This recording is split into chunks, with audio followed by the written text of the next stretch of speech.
नमस्कार दोस्तों। सभी एस्ट्रोलॉजर फ्रेंड्स का बहुत बहुत स्वागत है।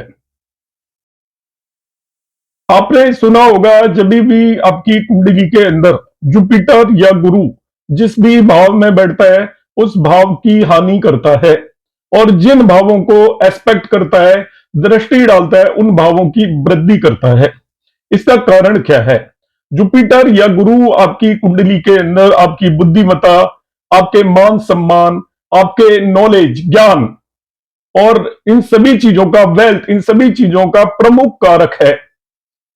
गुरु जहां पर भी बैठता है आपके पूर्व जन्म से ही, आपके पैदाइशी जब आप पैदा होते हैं उस समय ही वो उस पर्टिकुलर भाव से रिलेटेड ज्ञान आपके अंदर लेकर आता है।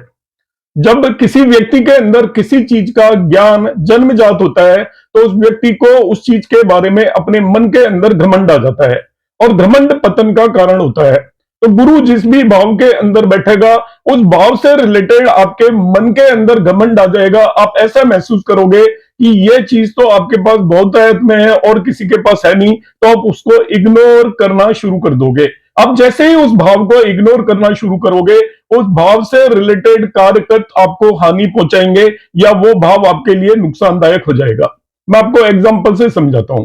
सपोज आपके पास बहुत धन है और आपका बहुत बड़ा फलता फूलता परिवार है।